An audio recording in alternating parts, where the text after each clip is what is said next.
Bon. Bon, bonsoir les amis. Et bonne année 2018. Bonne année 2018. Alors, j'ai le plaisir d'avoir à mes côtés... Le plaisir et l'honneur. Le plaisir et l'honneur d'avoir à mes côtés le célèbre professeur Robert Schnaps-Furmich.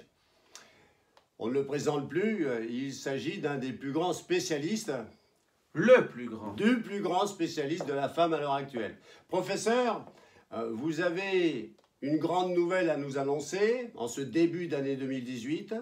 Mais avant cela, vous serait-il possible de nous faire un historique de la femme à travers les âges? Avec plaisir. Alexandre Vialat a écrit « La femme existe depuis la plus haute antiquité ». C'est indéniable. Mais elle ne devient femme qu'en 1949, grâce à Simone de Beauvoir. On se demande ce qu'elle a bien pu faire dans l'intervalle. En 1968, faisant fi du dysmorphisme sexuel, d'inférieure qu'elle était, la femme devient l'égale de l'homme. Et par bien des côtés, si j'ose dire, supérieur. Vive la liberté sexuelle. Étienne Liebig a pu écrire en 2013 « On ne naît pas grosse salope, on le devient ». Oui, on ne peut pas cautionner totalement le propos, mais on ne peut pas non plus nier toutes les évidences. Et c'est en 2017 qu'apparaissent deux types de femmes. Celles qui ne supportent pas qu'on leur mette la main aux fesses dans le métro, voire plus, et qui en font tout un drame, et celles qui ne supportent pas qu'on leur mette la main aux fesses dans le métro, mais qui n'en font pas tout un drame.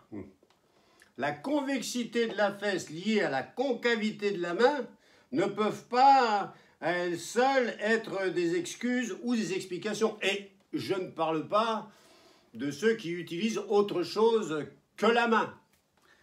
En 2018, il apparaît, selon certaines publications scientifiques bien documentées, que ce sont surtout les seins et les fesses qui sont visés par les hommes. Eh bien, voilà un scoop. L'imprévisibilité de l'homme est une fois de plus mise à mal. Sauf pour certains fétichistes des pieds. Je le concède. Il était donc largement temps de voir apparaître la femme augmentée. Oui, la femme augmentée. Il y a eu l'homme augmenté, il y aura l'homme augmenté, mais il y aura également la femme augmentée. Grâce à de nouvelles technologies, la femme aura plus de seins et plus de fesses. Mais oui, c'est ça. La femme augmentée, c'est plus de seins et plus de fesses, mais pas n'importe quel sein et pas n'importe quelle fesse. Des seins connectés sur du 3000 volts.